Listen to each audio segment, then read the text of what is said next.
KBS 열린 토론.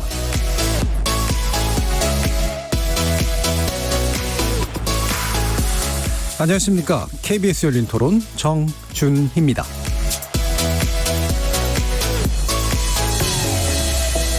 KBS 열린 토론 매주 금요일은 정치 티키타카로 여러분들을 만납니다.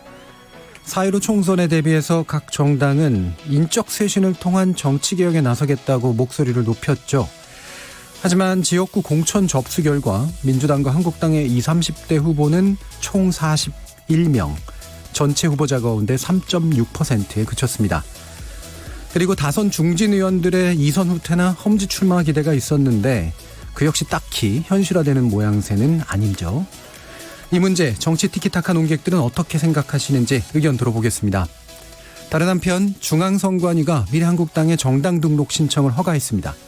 선관위는 당명이나 당사 그리고 당헌 등에서 문제를 발견하지 못했다고 하는데요. 민주당이 미래한국당의 한선교 대표와 조은현 사무총장 내정자를 정당법 위반으로 고발하는 등 논란은 여전합니다.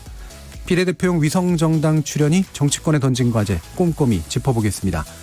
KBS 열린 토론은 여러분들이 주인공입니다. 문자로 참여하실 분은 샵 9730으로 의견 남겨주십시오. 단문은 50원, 장문은 100원에 정보 이용료가 붙습니다.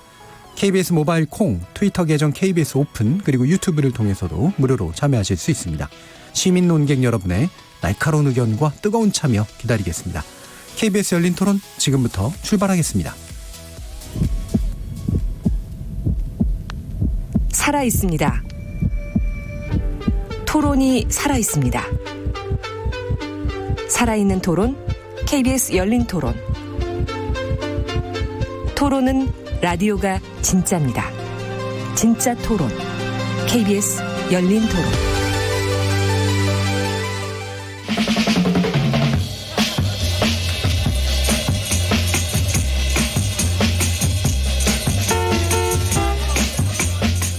내 삶을 바꾸는 정치를 지향합니다. 감성 충만 시사토론 정치 티키타카 함께해 주실 네 분의 논객 소개합니다.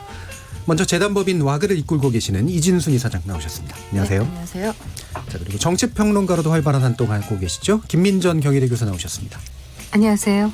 자, 정치하는 엄마들의 전 공동대표였고요. 현재는 활동가로 일하고 계십니다. 조성실 활동가 나오셨습니다. 반갑습니다. 그리고 또 한 분의 따뜻한 정치평론가 송문희 더공감 여성정치연구소 함께하고 계십니다. 네, 반갑습니다. 자, 오늘 먼저 논의할 부분은 이제 세대 교체 또는 뭐 공천 관련 문제 이렇게 될 텐데요. 일단 공천 작업이 이제 본격적으로 진행으로 들어갔는데 앞서도 말씀드렸다시피 인적 쇄신 문제 뭐 뚜렷해 보이지가 않습니다. 일단은 먼저 이 다선 중진 의원들에 관련된 문제부터 논의하겠는데요. 물론 뭐 다선 중진 의원이라고 해서 반드시 후퇴해야 된다라고 하는 논의는 아니겠지만 초기에는 좀 불출마 선언이 일부 있다가 지금은 사실은 숫자가 멈춰서 여당 같은 경우에는 5명 그리고 자유한국당이 6명 정도가 됐네요. 지금 같은 상황 어떻게 보시는지 먼저 말씀 좀 들어보죠. 어떻습니까? 이선주 이사장. 그 중량급 정치인들이 이제 처음에 몇 분 불출마 선언을 하고 나서 이런 흐름들이 뭔가 계속 연쇄 반응을 일으키지 않을까라고 예상하거나 뭐 기대하는 분들이 꽤 계셨는데 결과적으로 지금 총선을 앞두고 있는 상황에서 뭐 더 이상 그렇게 중진 의원들의 불출마 선언은 없는 걸로 판단이 되고요. 현역 의원 평가에서 하위 20%를 차지했던 분들도 지금 특별히 뭐 정계 은퇴를 준비하고 있는 것 같지는 않습니다. 네. 왜 이런 현상이 일어나는가? 결국 그 기존에 이미 의원직을 가지고 있는 사람이 누리는 프리미엄이 선거에서 너무 크다라는 네. 의미죠. 그 19대, 20대 내리 당선자들의 직업 분포에서 1위를 차지한 직업이 뭔지 아십니까? 법조인? 법조인이나 교수일 거라고 흔히들 생각하시는데 1번은 국회의원입니다. 그렇죠. 국회의원이 가장 1등으로 많이 뽑힌 직업이죠. 그 얘기는 초선을 하면 재선을 하기 쉽고 재선을 하면 3선을 하기 쉽다라는 건데 물론 그렇게 그 차수가 늘어나면서 그만큼 연륜이 쌓이고 경험이 쌓이는 게 나쁜 것은 아닙니다만 그것이 공정한 어떤 정치적 경쟁의 룰을 방해하거나 말 그대로 공정한 경쟁이 되지 않는 운동장에서 그 배지 프리미엄이 크게 작용한다면 예. 선거를 통한 새로운 어떤 그 정치 개혁이라든가 유권자들의 심판이라든가 이런 것들은 상당히 어렵지 않겠나 걱정이 됩니다. 자, 인지도 측면에서의 그 어떤 프리미엄 말고 뭔가 이렇게 구조적인 불공정성이 있다고 보세요? 그럼요. 그러니까 정치 후원금을 모집하는 데 있어서도 현역 의원은 가능하지만 새로 이제 출마하는 이제 처음 출마하는 사람들에게는 그럴 수 있는 권한이 없고요. 의정 보고회라는 방식으로 여러 가지로 지역구 그렇죠. 주민들을 만나거나 활동을 홍보할 수 있는 그런 권한이 있는 반면에 현역 의원들은 그 무명의 후보들은 그런 가능성이 거의 없어서 그렇다고 돈을 많이 써서 뭐 홍보를 마음대로 할 수 있는 것도 아니고 여러 가지로 발목이 묶여 있는 상황이죠. 예, 이렇게 그 구조적인 불공정성 많이 짚어주셨는데 어떻습니까? 네, 그렇습니다. 지금 말씀하신 것에 다 동의하고요. 처음에는 이렇게 많은 의원들이 불출마 선언을 하지 않을까 예상들을 했는데요. 그렇지 않은 거 보면 역시 국회의원이 좋은 자리인가 보다 하는 생각을 하게 되고요. 그럼에도 불구하고 한국 국회는 사실 인적 교체가 많이 일어나는 국회입니다. 좀 많이 일어나는 경우에는 50% 가까이 일어나고요. 적게 일어나는 경우에는 한 47% 정도 일어나고 있어요. 그래서 미국 같은 경우에는 거의 90%가 재당선되고 있는 것에 비교한다면 또 유럽 국가들도 마찬가지인데요. 굉장히 교체율이 높은 편이다 이렇게 얘기할 수 있습니다.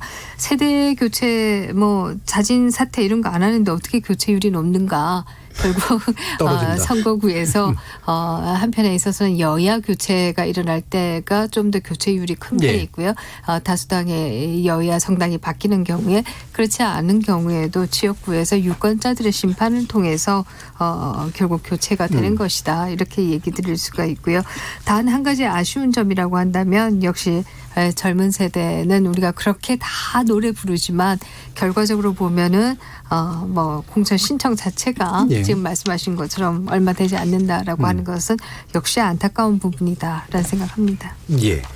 결국은 떨어지기 때문에 많이 교체된다. 사실 되게 중요한 지적이시긴 하죠. 근데 그 전에 이제 뭔가 더 많은 교체가 실제로 있을 수 있는 구조는 또 어떤 게 있을까 생각해 볼 필요가 있을 텐데요. 송문희 소장님. 네, 그 구조 자체를 일부러 안 만드는 게 아닌가. 예컨대 지금 민주당 같은 경우에는 시스템 공천을 한다고 그래서 하위 20%를 컷오프 하는 대신에 감점 20% 주겠다 이런 식으로 했거든요. 지난 총선 때는 컷오프를 했어요. 그런데 이번 같은 경우에는 그냥 마이너스 20% 하면서 또 명단 공개도 안 해요. 그렇죠.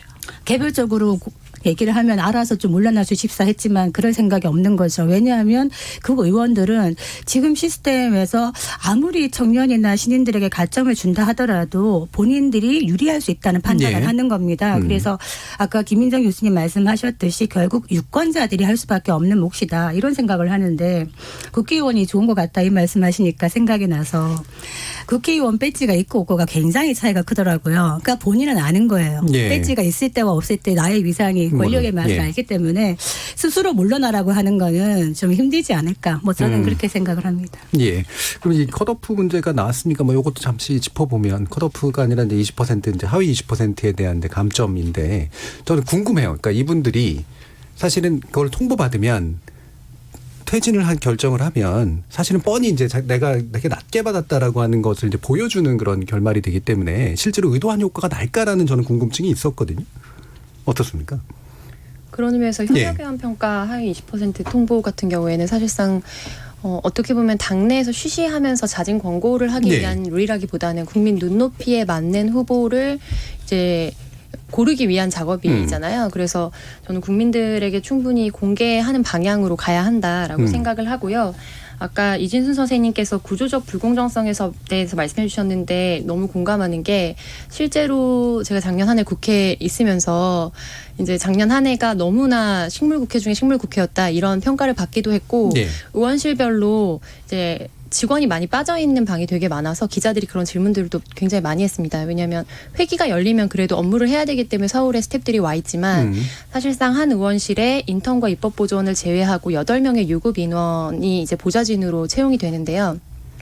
뭐 심한 경우에는 한두 명만을 제외하고는 다 지역구에 사실 1년 전부터 선거를 하기 위한 밑작업을 하러 내려간 사람들도 되게 많고 그런 의미에서 이미 뭐 후원금 모집뿐만 아니라 이제 유급 사무원을 거의 두는 형태로 예. 사실 미리 선거운동을 할 수 있다는 점에서 굉장히 불공정성이 있다.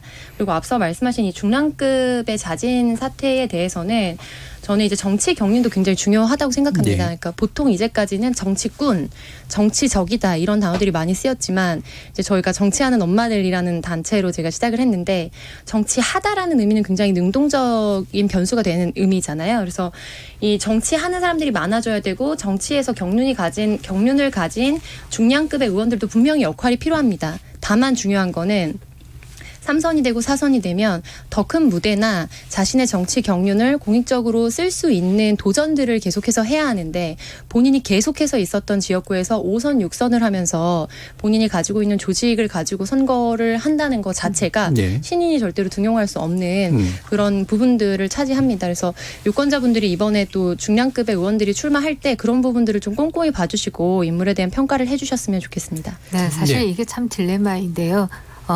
중량급의 의원이라고 하는 소위 다선 의원들의 경우에는 일반적으로 지역구에 이것은 우리나라뿐만 아니라 뭐 다른 나라도 다 마찬가지인데요. 지역구에 뭔가 뭐 영어로 하면 폭배럴이라고 얘기하는데 뭔가를 좀 더 많이 가지고 네, 갈 수 있어요. 그렇죠. 예산을 좀 더 네. 많이 네. 따가지고 갈 수 있고 뭐 이러다 보니까 유권자가 좀 더 좋아하는 경향이 네. 있어요. 네. 이러다 보니까 또 더 다선으로 가는 경향이 있고요. 그렇다라고 해서 그 유권자분들한테 의원들이 뭘 해가지고 오는지 이것은 전혀 고려하지 마라. 이렇게 얘기하기도 또 어려운 그렇죠. 측면이 있거든요. 이게 사실 어떻게 보면 선거가 가지고 있는 하나의 딜레마다 이런 생각을 하게 되고요. 또 다른 한편에 있어서 지금 조 대표가 말씀하신 가운데 뭐 의원실의 보좌진들이 거의 다 지금 지역구에 내려가 있다. 저는 이걸 왜 법으로 규제하지 않는지 이것을 왜 선관위가 단속하지 않는지 정말 이해하기 어렵다라고 생각하는데요.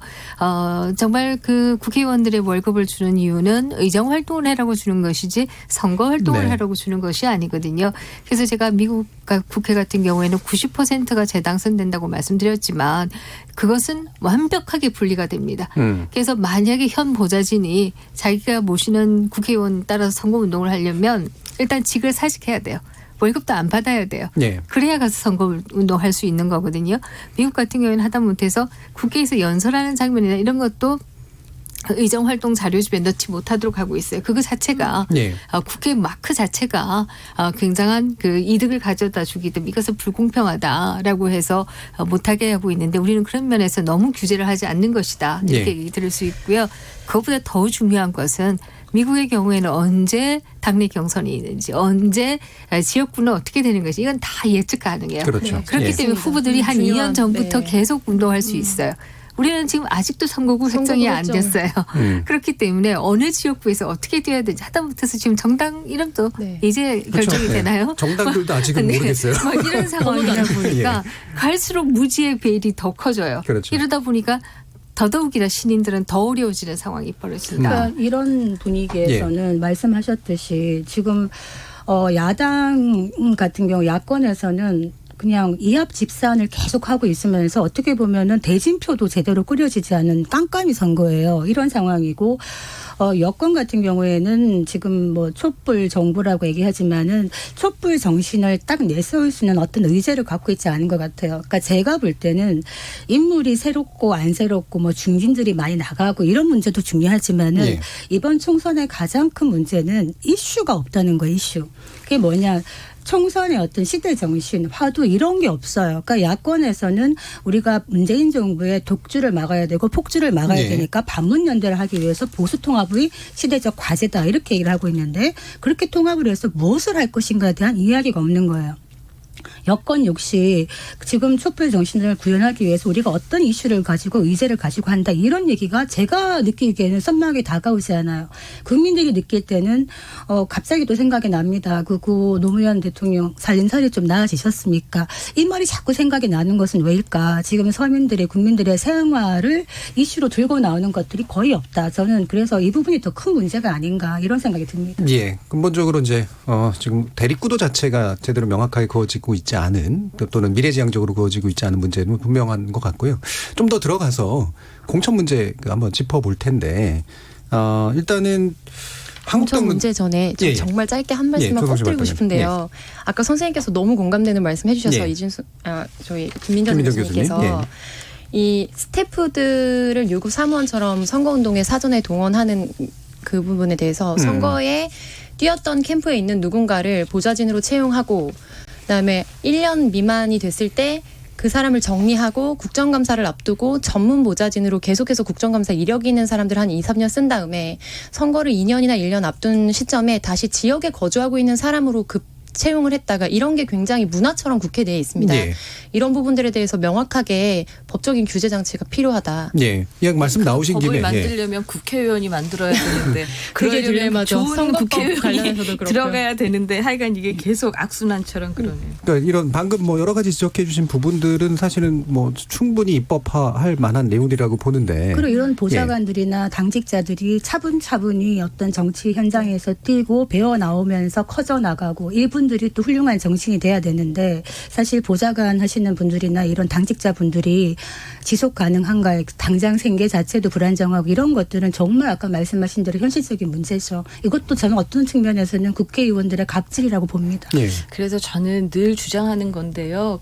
이런 선거나 정당법 관련한 조항에 있어서 기득권을 가지고 있는 국회의원들이 자신의 기득권을 제한하거나 해체하는 방식으로 입법 활동을 하기는 대단히 어렵다. 네. 그래서 이거는 뭐 중이 제 머리 못 깎는다는 말이 있지 않습니까? 저는 그 개헌 중에 다른 거 다 빼고라도 저는 국민 발안제는 꼭 좀 원포인트 개헌이라도 이번 21대 국회에서는 됐으면 좋겠다라는 생각이 듭니다. 그래서 국민들이 뜻을 모아서 적어도 그 좀 더 건강한 어떤 이 정치 신인들이 그 진출할 수 있고 정당 안에 선순환 구조가 이루어질 수 있도록 하는 제도를 만드는 거는 오히려 국민들이 좀 발벗고 나서야 되는 일이 아닐까 싶습니다. 근본적으로 이제 국민 발안제 같은 외적 압박 요인이 확실히 있어야 된다라는 말씀이신데. 지금 현행법 하에서도요. 그러니까 1월 달부터 국민동의청원이 생겼지 않습니까? 그러니까 국민동의청원이라는 게 국회의원이 발안하는 거하고 똑같이 그러니까 국민들이 한 10만 명 이상이 동의를 하면 어떤 법안을 발안할 수도 있고 그거를 심사할 의무를 지우는 겁니다. 그래서 근데 그거는 개헌은 조금 잘못 알고 계신 것 같은데요. 의무적으로 되는 것은 아닙니다. 그러니까 국민들이 제안을 해서 그거를 동의하는 국회의원이 받으면 그 국회의원의 이름으로 발의는 네. 할 수 있는데 그게 뭐 소위를 통과하느냐 이런 거는 또 별개 문제거든요. 그래서 국민 발안제가 실제로 입법과 국민 투표까지 가게 하는 데는 새로운 시스템 정비가 필요하다. 네. 그게 약간 헷갈리실 수도 있을 것 같은데 제가 알기로는 두 가지 버전이 있거든요. 그러니까 지금 현재 국회의원의 이름으로 받아가지고 그거를 하는 경우가 있고 지금 제가 말씀하는 거는 이번에 새로 네, 맞습니다. 그거 시작한 말씀드리는 그건데 겁니다. 예. 제가 알기로는 10만 명 이상이 동의를 했을 경우에는 심사할 의무를 준다. 네. 그 심사할 의무에서 물론 말씀하신 대로 예, 해당 상임위로 넘기는 거죠. 소관 상임위에 예. 넘기는데 이 사람들이 뭉개고 있다 그러면 넘어가지 못할 확률이 예. 있죠. 근데 그렇다고 해서 뭉개는 거를 옛날처럼 마음대로 뭉갤 수는 없을 거다. 아니 이런 마음대로 생각을 하는 뭉개도 거죠. 됩니다. 법적인 처벌은 없습니다. 예. 처벌이 없는 건 확정이죠. 그거는 예전에 세월호 특별법에 굉장히 많은 600만 명 이상이 서명을 했을 때도 사무처를 통해서 국회에 통보는 갑니다. 이런 게 왔다는 걸. 그러나 그것을 입법 발의하지 않는다고 해서 국회의원한테 아무 책임을 묻지 못합니다. 이번 예. 경우도 저는 국회의원과 함께 주체를 꾸리지 않아도 국민들이 입법 발의를 할 수 있게 그러니까 제안을 건넬 수 있게 했다라는 점에서는 굉장히 진일보한 새로운 제도지만 이것이 그러니까 자동 상정되도록 만드는 강제 조항이 없기 그렇죠. 때문에 예, 그 예. 부분에서 굉장히 아쉽게 그러니까 생각합니다. 그 부분조차도 사실은 다시 한번 우리가 발안을 해야 되는 부분이 네, 아닌가. 네, 사실 네. 그게 약간 허점인 것 같아요. 예. 네. 그래서 사실은 지난번 식물국회 얘기 많이 나올 때 그 정치개혁 이슈 또 국회개혁 이슈가 굉장히 크게 떠올랐는데 국회의원 선거에서는 그 얘기가 안 나온단 말이에요. 네, 뭐 너무 낮은 수준이긴 하면 예를 들면 월급 주지 말자부터 해서 뭐 여러 가지 다양한 어떤 얘기들이 있었다가 이게 특정한 종류의 어떤 정책이라든가 공약이라든가 이런 식으로 제한되고 있는 분위기가 아니어서 정치 개혁이 마치 그냥 누가 몇 사람 퇴진해 주면 되는 것 같은 네. 그런 문제로 자꾸 환원되는 문제. 국회의원 있어요. 월급도 월급을 국회의원 본인들이 정하잖아요. 예. 그러니까 이런 것도 사실은 자기 월급 자기가 정하면 좋겠죠. 근데 이거를 아까 제가 말씀드린 기존에 있는 법을 활용을 해서 국민들이 적극적으로 푸시하는 건 필요하다. 그래서 국회의원들이 받지 않을 수 없게 만든 건 역시 유권자의 몫이다 이 생각을 하는데 우리가 뭐 주권자로서의 국민 이런 얘기하지만 실제로 얼마나 주권을 행사합니까? 선거 때 유권자로서 딱 한 번 정도 이런 식으로 행사하는데 상시적으로 우리가 실제 주권을 행사한다는 이런 것들을 좀 적극적으로 가질 필요는 있겠다. 그래서 아까 말씀하신 개헌 논의, 원포인트 예. 개헌 그건 굉장히 중요하다고 생각을 합니다. 알겠습니다. 자, 이 부분 뭐 나중에 또 필요하다면 또 얘기해 보도록 하고요. 공천 문제로 다시 또 돌아갈 텐데요. 한국당 문제부터 얘기를 먼저 해볼게요. 홍준표, 김태호 이제 두 전 경남지사 관련된 뉴스들이 좀 나오고 있는데, 그러니까 이선 퇴진 내지 이제 험지 출마라고 하는 데서 지금 일단 홍준표 대표의 판으로 약간 가는 듯한 느낌이 지금 들고 있거든요. 그래서 양산에서 가서 이제 낙동강 배틀을 만들겠다라고 하는 거에 약간의 이제 절충들이 마련되고 있는 분위기인데 며칠 전에 이제 논의에서는 그 정도면 충분히 이제 뭔가 효과가 있을 거다라고 하는 의견도 있으셨고요.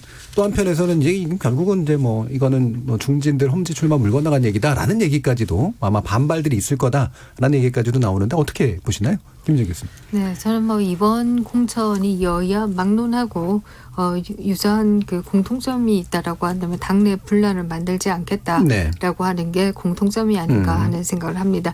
일반적으로 역대 선거를 보면은 공천 과정에서 아주 뭐 어떤 면에서 명망이 있는 분 혹은 중진들을 잘라내는 그런 쇼를 통해서 우리가 네. 변했다 이런 것을 보여주려고 하는 반면에 이번 선거의 경우에는 어쨌든 안에서 당내에 좀 분란이 일어나지 않도록 해서 우리가 통합된 모습을 보여주자 이쪽으로 여야가 조금 비슷한 전략을 취하고 있는 게 아닌가 하는 생각을 하는데요. 이 때문에 여당의 경우에도 20% 명단을 발표하지 않고 그냥 비공개로 고친 예. 것 같고요. 저는 뭐 지금 현재 보수 진영도 마찬가지로 가지 않을까 이렇게 생각합니다. 홍준표 전 의원의 경우에도 사실상 수도권으로 올라오지는 않겠지만 양산 출마는 받아들인 상황이어서 소위 경남 지역 내에서 PK 내에서의 소위 험지라고 네. 하는 곳에서 김두관 후보와 맞붙겠다라고 하는 것은 얘기하고 있는 것 같고요. 지금 PK 지역 내에서 험지에 나가라고 공관위가 압박을 한 인물 가운데 또 한 명이 이제 김태호 예. 전 의원인데요. 김태호 의원은 뭐 아직까지도 고향에서 예. 고향이 거창에서 출마하겠다라고 얘기는 하고 있습니다만은 19일쯤 공관위 면접이 있는 것으로 아는데요. 결국은 뭐 창원 성산 쪽으로 갈 가능성이 높지 않을까 이렇게 보입니다. 네, 창원 선상 쪽으로 결국은 공관위가 원하는 쪽과 절충적 되는 쪽으로 가겠다라고 네, 보시는 왜냐라고 거죠. 한다면 일단 종로에서 황교안 대표가 스타트를 끌었기 네. 때문에 그 이후 사람들이 공관위의 제안을 무시하겠다 이렇게 하기가 좀 어려워진 분위기가 있다 이렇게 보입니다. 그 정도면 지금 자유한국당에서는 어느 정도 그래도 성과가 있다라고 보세요? 네, 그렇습니다. 비교적 공관위가 사실 뭐 지금 합당이 되면서도 불구하고 새 보수당의 경우에 현 공관위가 좋다. 예. 현 공관위를 그렇죠. 인정하겠다. 이렇게 얘기하고 있는 것만 해도 저는 공관위로서는 굉장히 상당히 높게 평가받을 부분이 있다 이런 생각을 하고요. 지금까지 나온 안들은 뭐 비교적 그래도 합리적이지 않았는가 하는 생각을 합니다. 일단 뭐 역대 공관위들이 당 대표의 사실상 쪽지를 받던 것과 네. 달리 이번에는 오히려 공관위가 황교안 대표를 종로에 출마하라고 압박하는 모습을 보인 것도 저는 뭐 플러스 되는 부분이 있었고 그 다음 부분에 있어서도 공관위가 생각해왔던 소위 험지 출마라고 하는 전략 공천들을 그래도 뭐 지금까지는 성공적으로 하고 있는 것이 아닌가 하는 생각을 하게 되고요. 또 영입 인사들의 경우에도 비교적 어떻게 보면 자객 공천이라고 얘기할 네. 수 있는 분들, 소위 뭐 상대에게는 아플 수 있는 분들, 이런 분들을 비교적 그래도 잘 충원하고 있는 면이 있다 이렇게 얘기 드릴 수가 있고요. 물론 이걸 이제 제도적으로 얘기하면 도대체 경선의 룰이 뭐고 어떻게 해서 이 쳐내는 기준은 뭐냐. 지금 여론조사가 돌아가고 있는 것으로 네. 아는데요. 현역 의원들을 평가하기 위한 그것을 어떤 기준으로 하느냐. 뭐 이런 것에 대해서 물론 뭐 선거기획위원회가 또 해놓은 것이 있습니다만은 이런 것들에 대해서 명확하게 밝히고 이런 것들이 아직 없지 않느냐. 네. 이런 비판을 할 수 있는데요.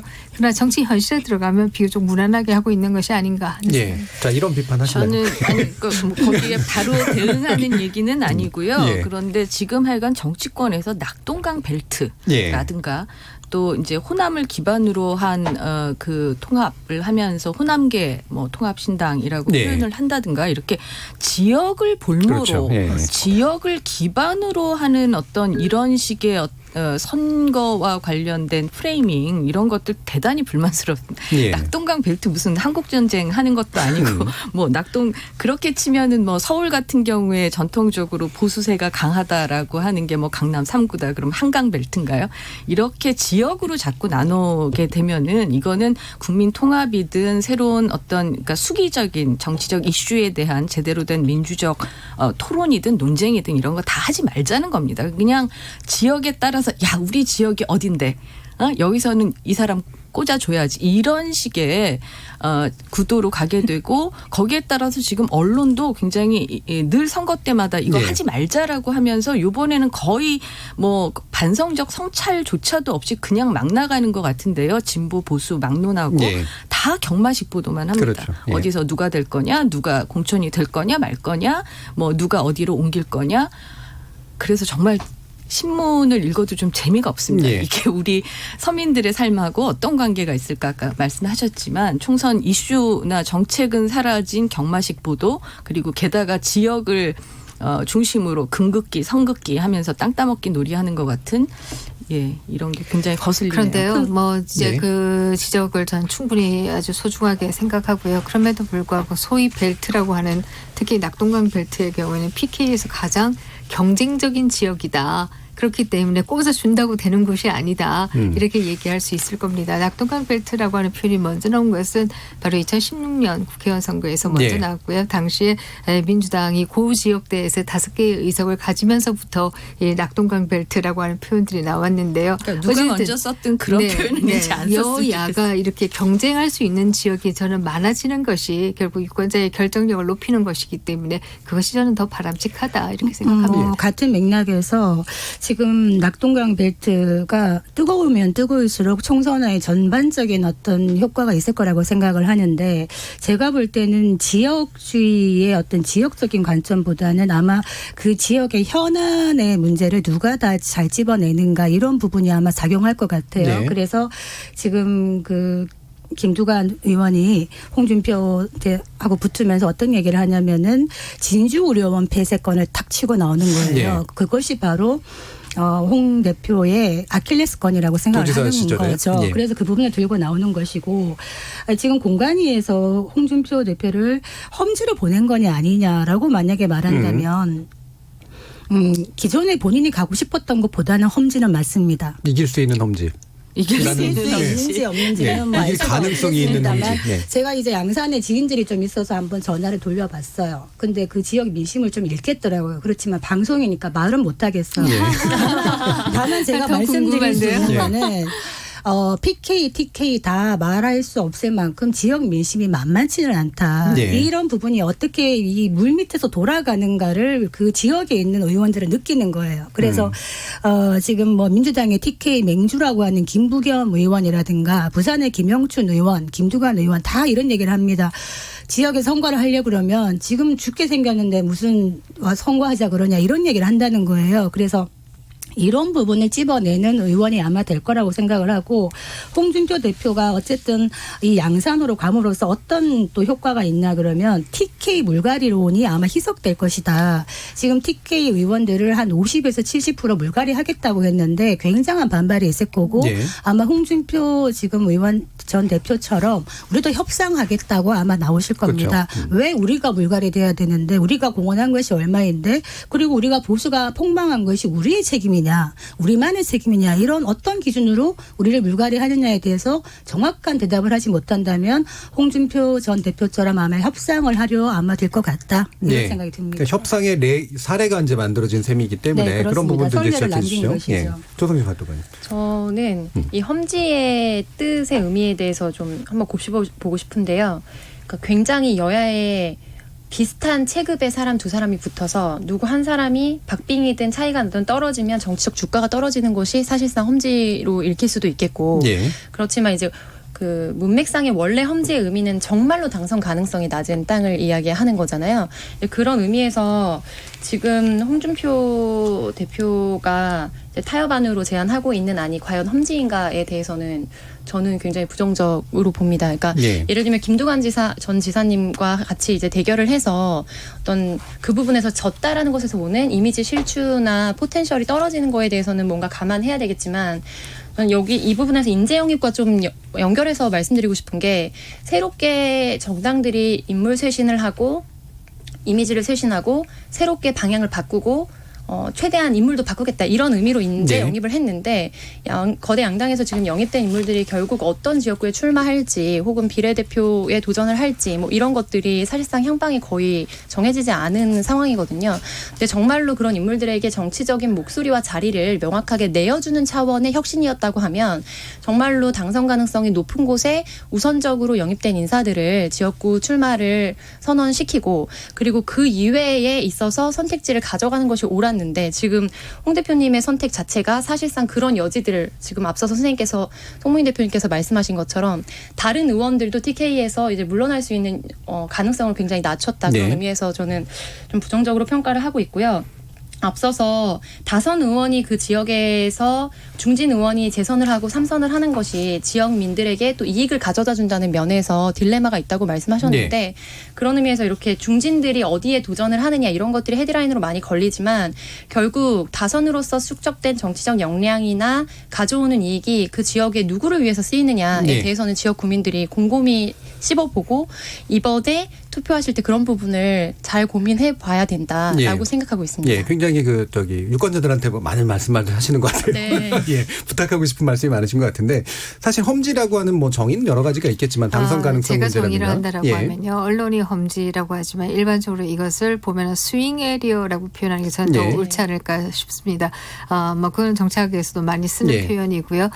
그야말로 여야가 교체되는 지역이다, 그렇게 얘기할 수 있을 것이고, 아예 뭐 그 예를 들면은 자유한국당 지역에서 호남을 험지라고 표현을 안 하지 않습니까? 정말 당선 가능성이 없는 곳은 그런 면에서 보면은 스윙 에리어라고 표현하던데요. 스윙 에리어라고 하는 게 김무성 대표도 갈 수 있다, 뭐 이러면서 호남을 험지로 표현하던데요. 그러니까 안 갈 것 같은데. 험지를 지금 뭐 해외에서 뭐라고 부르느냐로 얘기하기는 좀 어려운 것 같습니다. 이건 특히 지역구도에 기반한 한국 정치에서 그 주로 이제 많이 얘기하게 되는 부분인 것 같고요.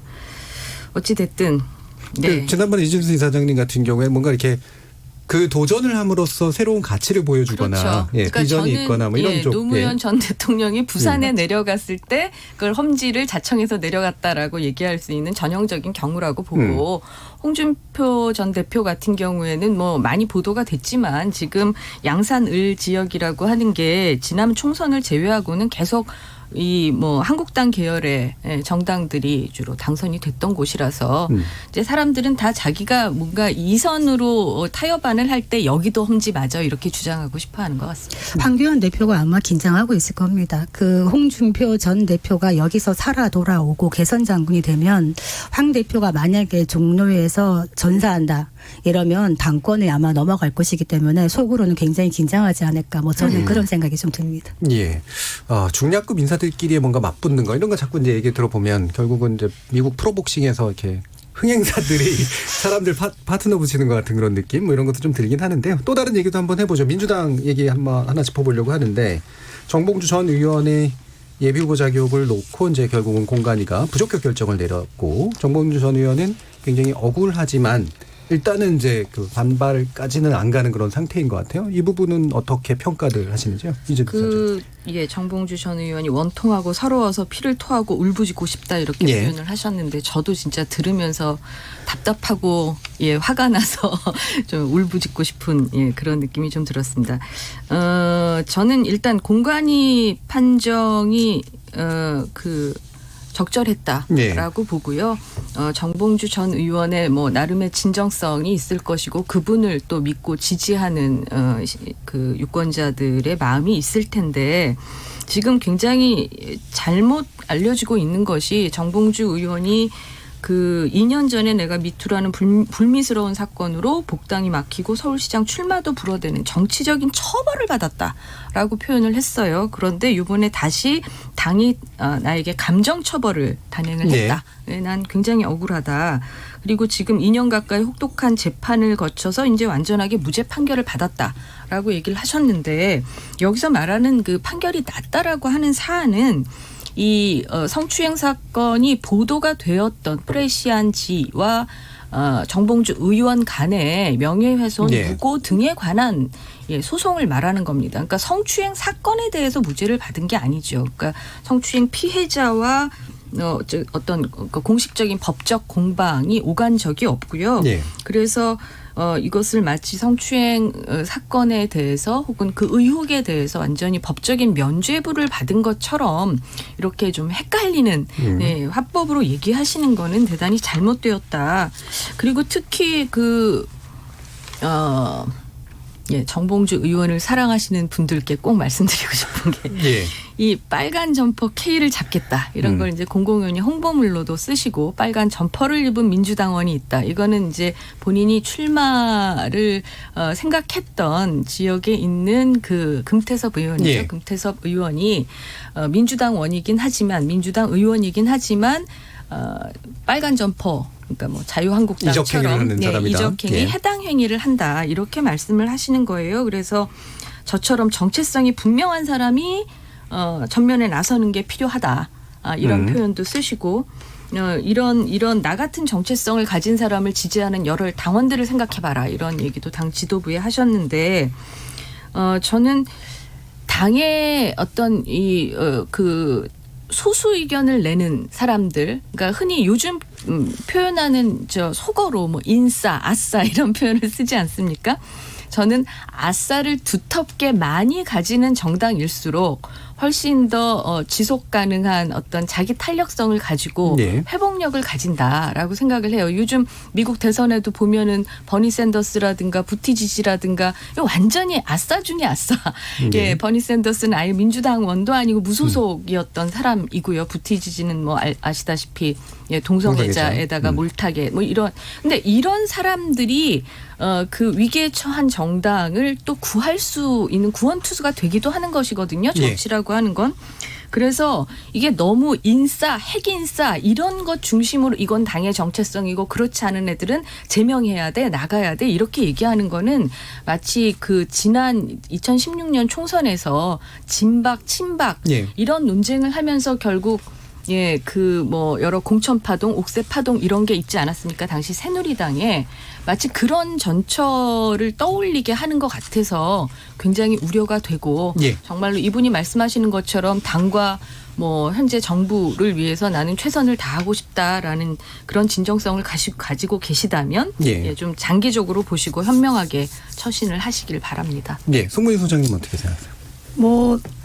어떻게 보면은 당에서 건전한 비판이나 반대 목소리 이런 것들이 많이 들려오고 또 그런 것들을 서로 많이 이야기할수록 건전하고 건강해진다 당이 이런 생각은 드는데 정봉주 의원 같은 경우에 아까 성추행 사건에 대해서는 그 사건에 대한 재판을 받은 것이 아니기 때문에 그 부분은 아직 남아있다. 이 부분 말씀드리고 싶고 그렇지만 이분의 기여 하나는 또 있는 것 같아요.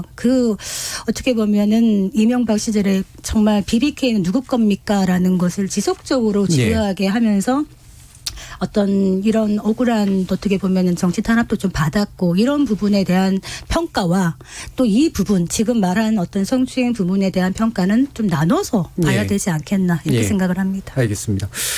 정치 티키타카 일부는 일단 각 당의 공천이 과연 정치개혁과 연결되고 있는가라는 부분을 구조적인 문제와 행위적인 문제를 좀 짚어봤고요. 일단 여기서 마무리하고 2부에서는 선관위의 미래한국당 등록 허용 문제 관련된 거 그리고 당명 관련된 문제들 이런 거 짚어보도록 하겠습니다. 지금 여러분께서는 KBS 열린 토론과 함께하고 계십니다.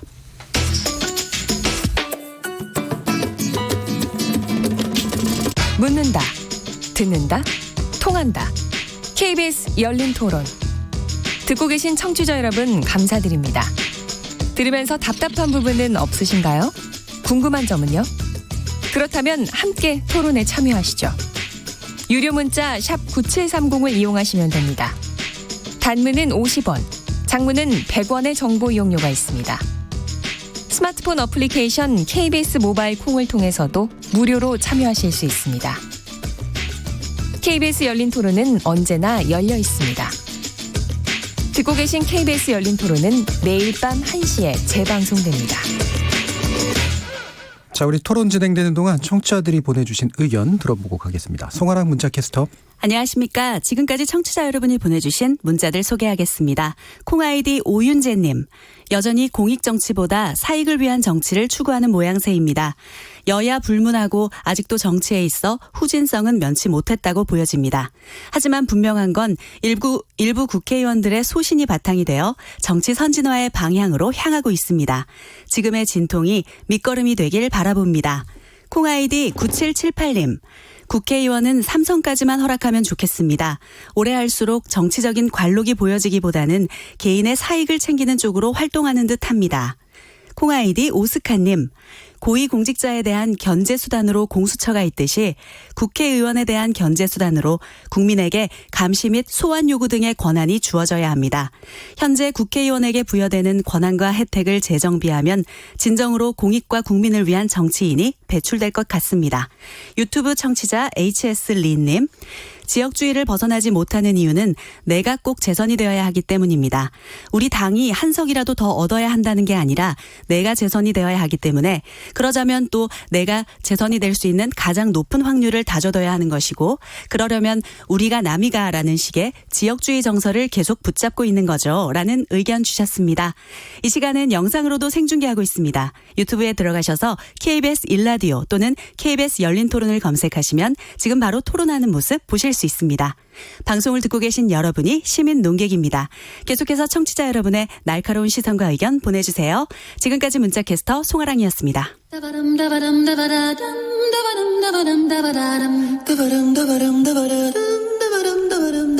여러분은 지금 청취자와 함께 만들어가는 고품격 시사방송 KBS 열린 토론을 듣고 계십니다.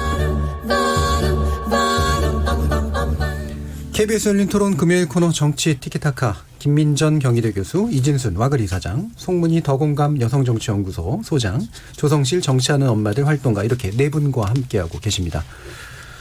일단 두 번째 부분은 이 선관위 미래한국당 승인 문제 어떻게 받아들여야 될까라고 하는 문제를 가지고 얘기하려고 하는데요. 그 전에 짧게만 아주 간략하게 촌평으로만 이제 들어보려고 하는 게 임미리 고려대 연구교수의 경향신문 칼럼이 이제 민주당 빼고 찍자라고 하는 거였고 이게 선거법 논란을 불러일으켰고 민주당이 이제 고발 결정을 하다가 이제 취하한 상태 이렇게까지 일단 진행이 됐습니다. 그리고 그들이 또 뭐 여러 가지 뉴스들이 나오고 있긴 합니다만 이 상황에 대한 촌평으로만 부탁을 드려볼게요. 송문희 소장입니다. 그 임미리 교수가 고려대 연구 교수인데요. 그러니까 저도 뭐 고려대 연구 교수를 하면서 얼마 전까지 칼럼도 썼습니다만 좀 무섭더라고요. 고발당하지 않을까.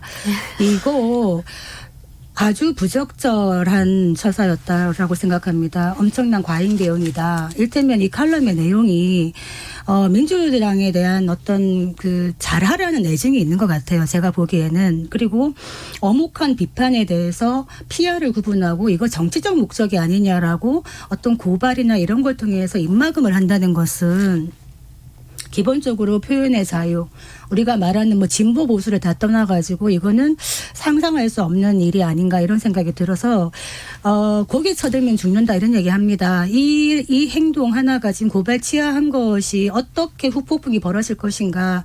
지금 막 아우뚱하고 있는 많은 중도의 표심을 많이 갉아먹을 것이다. 민주당이 어떤 인식을 가지고 있는가를 보여주는 한 단면이 아닌가 저는 그런 생각이 듭니다. 예. 김민정 교수님 어떠신가요? 네, 뭐 기본적으로 비슷한데요. 사실 그 칼럼을 읽어보신 분들은 다 아실 텐데 그게 민주당 빼고 다른 당 찍자라고 하는 내용보다는 촛불혁명의 정신이 형해화되고 있다. 이것에 대한 비판이다. 이렇게 보는 게 맞고요. 맨 마지막 단 한 줄 때문에 이게 오히려 민주당이 고발함으로써 더 유명하게 돼버렸고 온갖 SNS나 이런 데 지금 민주당 빼고라고 하는 태그가 들어간 것도 바로 민주당이 고발함으로써 이루어져서 저는 오히려 민주당이 만져서 더 키웠다 이렇게 생각을 하고 있습니다. 두 번째로 얘기하고 싶은 것은 사실 민주당도 잘 알고 있을 거예요. 이 선거기사와 관련돼서는 문제가 있으면 선거기사 심의위원회에 제소하면 되는 거거든요. 이게 막바로 검찰 고발할 일은 아니거든요. 또 뭐 선거기사 심의위원회가 자체 심사를 하기도 하고요. 그렇게 본다라고 한다면 위협과 감정적인 대응의 측면이 있지 않았을까 이런 생각을 하고요. 세 번째로 얘기하고 싶은 것은 그 임미리 교수와 마찬가지로 정말 국민이 정말 이 광화문에서 정말 이 자신들의 분노를 표현하고 그렇게 자신들의 얘기를 했지만 그것이 정치권에 반영되는 과정에서는 그것이 다 형해화되는 것들을 우리가 그동안 몇 차례에 거쳐서 계속 겪어왔어요. 이번이 처음도 아니고요. 이걸 어떻게 해야지 정말 광장의 민심을 제도권 정치에 반영시킬 수 있을까. 이게 한국 정치가 가지고 있는 굉장히 큰 과제다 하는 생각을 합니다. 그러니까 비판의 의견을 내는 것으로서는 이해가 가는데 지금 이제 표현의 문제를 가지고 이렇게 거는 건 선거기사 심의 문제로도 그냥 충분히 해결할 수 있다라고 이제 보신 거고 오히려 잘못 건드렸다라고 보신 거잖아요. 근데 이 표현 이와 유사한 표현들이 이제 이 선거식이 혹시라도 언론에서 반복될 가능성 이런 부분에 대해서 어떻게 보세요? 그러니까 저도 뭐 이 문제에 있어서는 민주당이 잘못했다, 잘못한 일이다라고 보고 있고요. 이번에 고발을 이제 하루 만에 여러 여론이나 뭐 당내 비판 의견 때문에 이제 취하를 한 건 그나마 다행인데 취하를 하면서도 이게 단순한 의견 개진을 넘어 분명한 정치적 목적이 있는 것으로 판단했다. 이런 표현을 썼단 말이죠. 전 이게 굉장히 걱정스러운 대목입니다. 단순한 의견 개진과 정치적 목적을 가진 의견 개진은 어떻게 다른 걸까요? 그거를 과연 뭘로 누가 판단할 수 있는 걸까요? 어떤 쪽이든 뭐 민주당만 빼고 찍자가 되든 뭐 다른 당만 빼고 찍자가 되든 어떤 식으로든지 시민이라면 누구나 정치적 목적을 가지고 의견 개진을 할 수 있어야 된다. 그것이 뭐 어떤 선거법을 크게 위반하지 않는 경우에는 그런데 이런 어떤 정치적으로 불손한 어떤 의도를 가지고 있었다. 그리고 이분이 과거에 뭐 다른 뭐 어떤 모 정치인의 뭐 어떤 그 네트워크에 있었다. 이런 거를 이제 고발을 취하하면서 얘기를 하는 건 굉장히 적절하지 않았다라고 보고 만약에 이런 방식으로 또 다른 그러니까 정당이 자기 정당에 반대하는 의견을 내는 어떤 뭐 그 시민이든 논객이든 그 글쓴 이에 대해서 이렇게 문제 제기를 하는 방식으로 간다면 굉장히 참 정말 못 볼 꼴 다 보게 될 것 같다.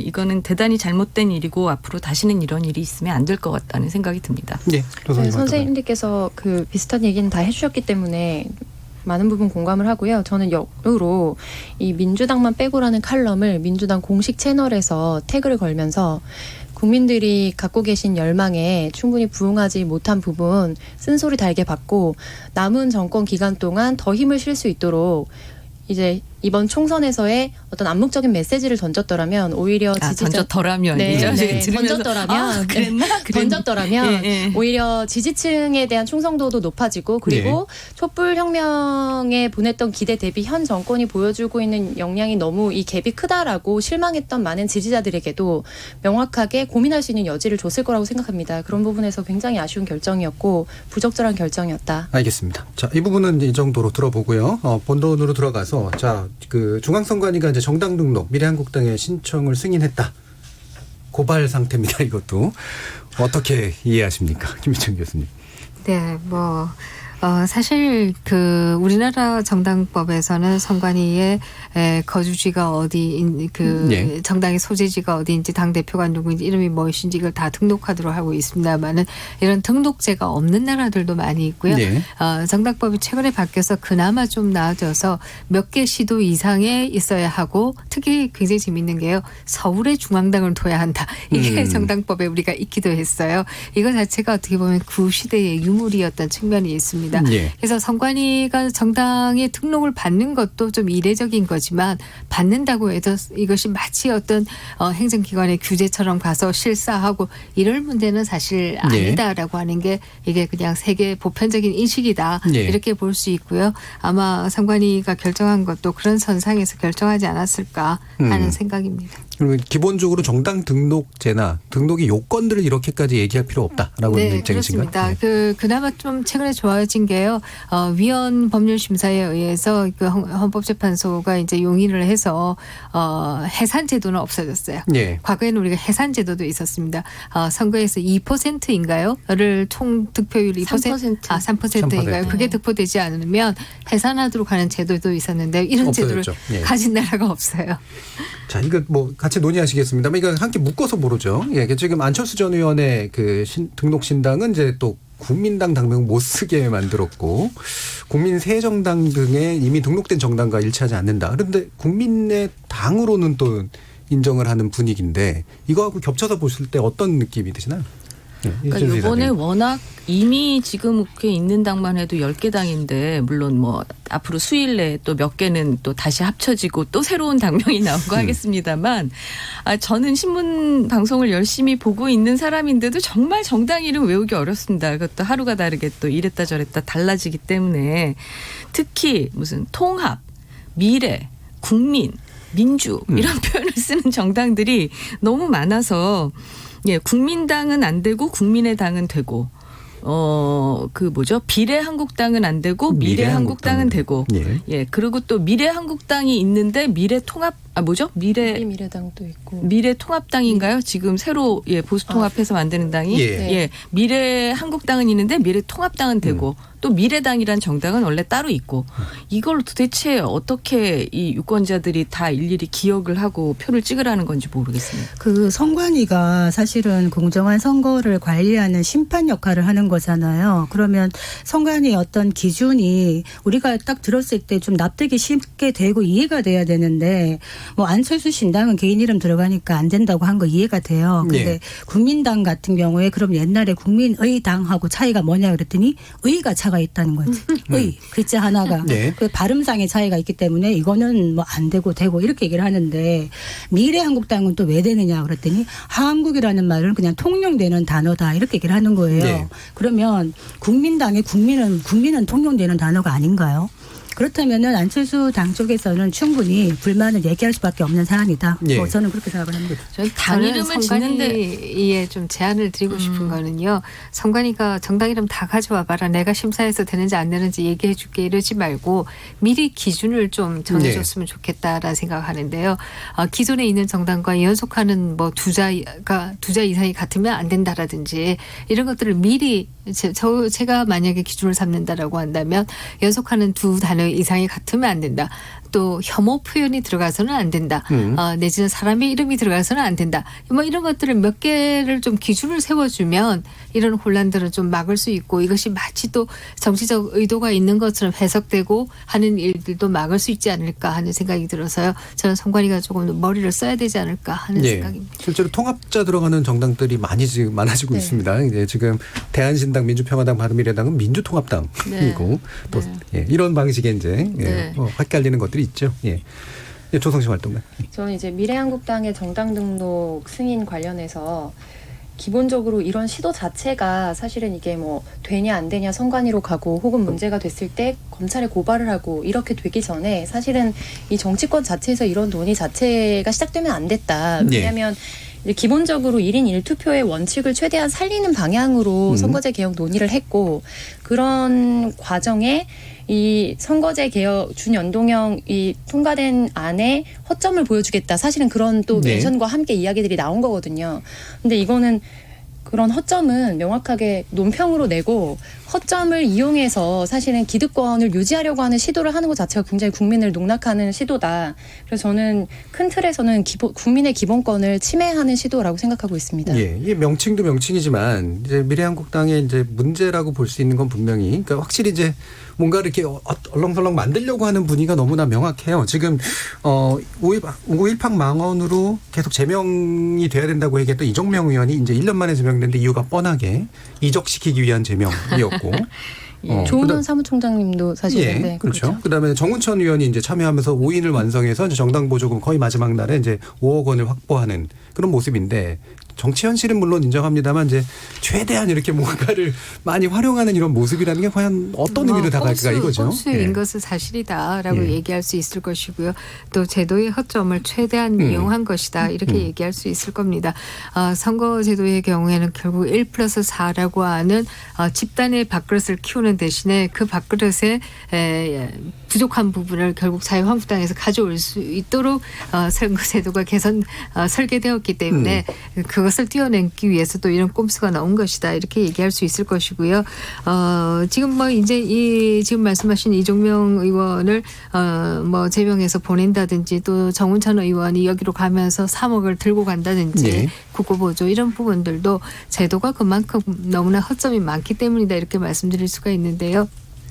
제가 지난 시간에도 그런 얘기 한번 드린 것 같은데, 한국 국고보조는 기본적으로 의원이 움직이면 돈도 같이 움직이게 되어 있어요. 예. 이것은 정말 어느 나라에도 존재하지 않는, 민주국가라고 한다면 존재하지 않는 제도입니다.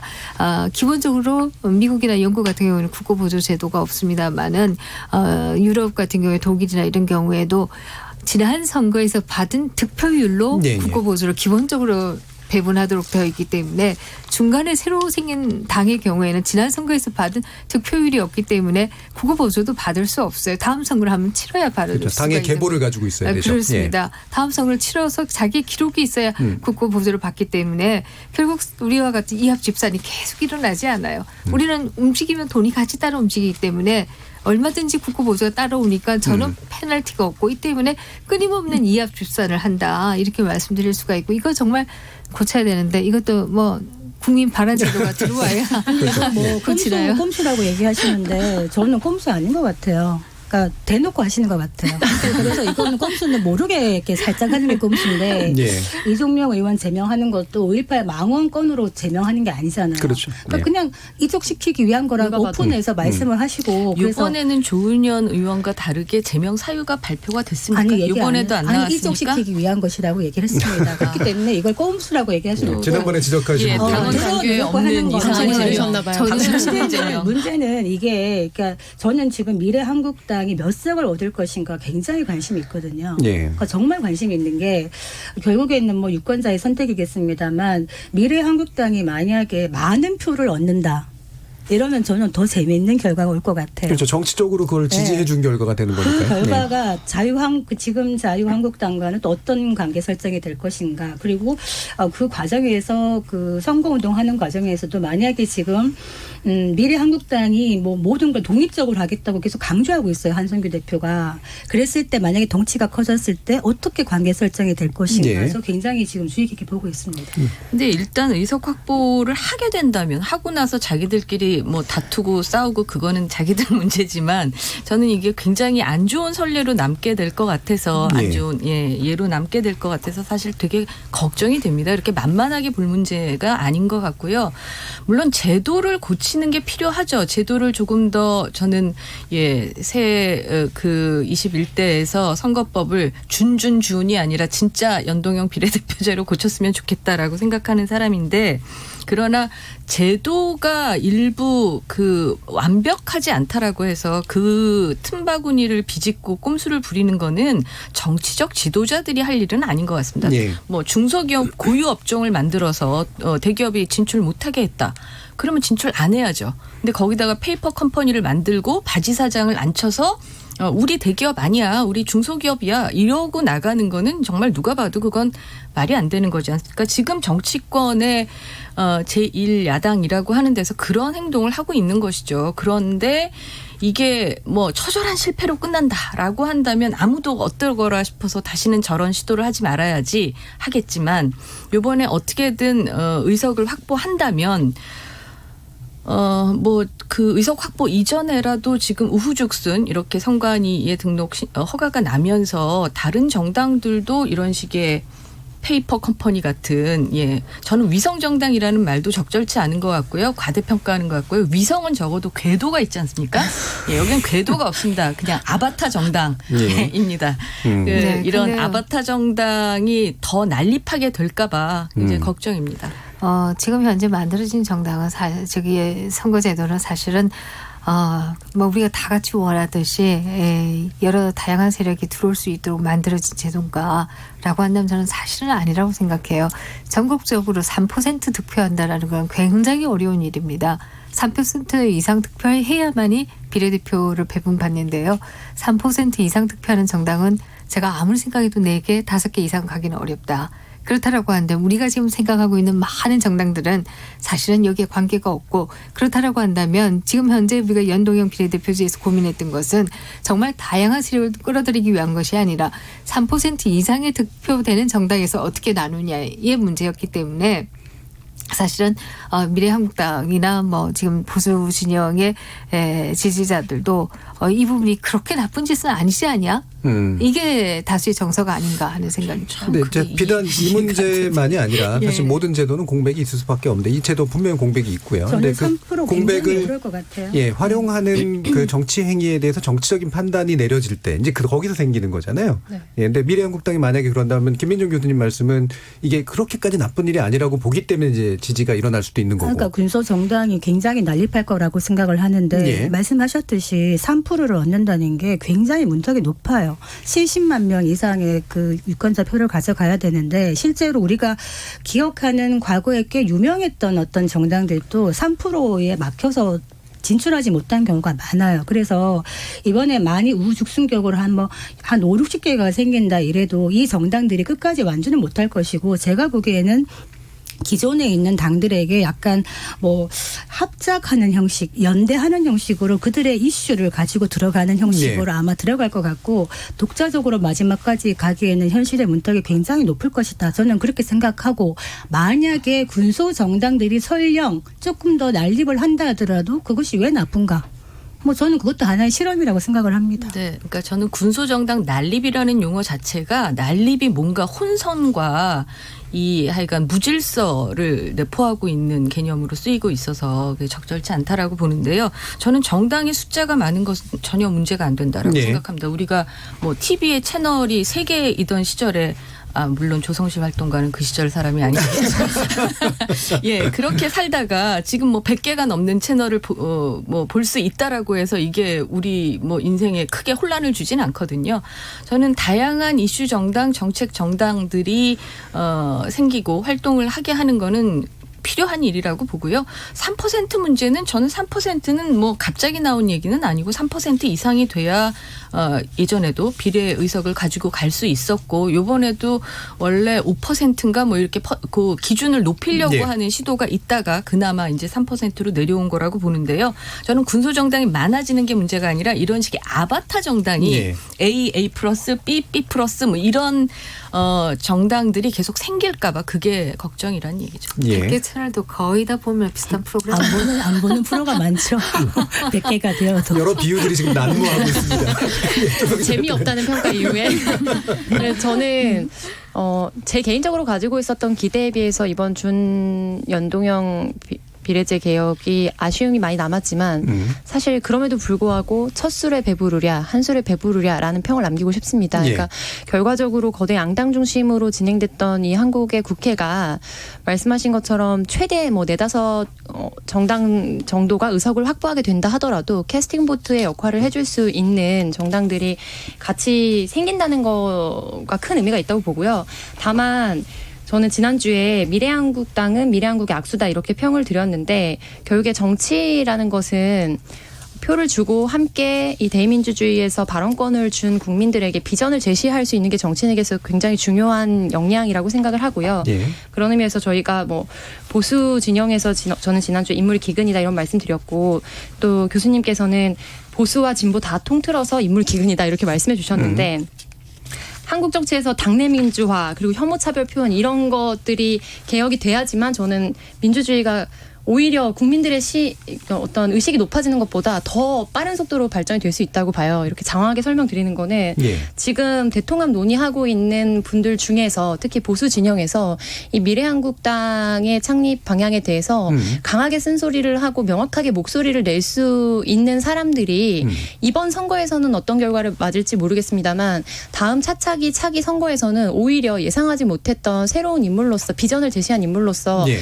또 재조명을 받을 수 있다. 왜냐하면 지금 젊은 세대가 뭐 진보 쪽에 표를 줄 것이냐 아니면 아니냐 이런 질문이 뒤에 있더라고요. 근데 반드시 20대라고 해서 저는 굉장히 우리가 진보로 분류하는 정당이 꼭 표를 줄 거라고 판단이 되진 않습니다. 안 그럴 것 같은데. 네. 예. 근데 그 분들이 자기를 중도라고 파악하고 있는 사람들이 건강한 정치를 하려고 하는 사람에 대해서 굉장히 기다리는 갈증이 크다고 보거든요. 네.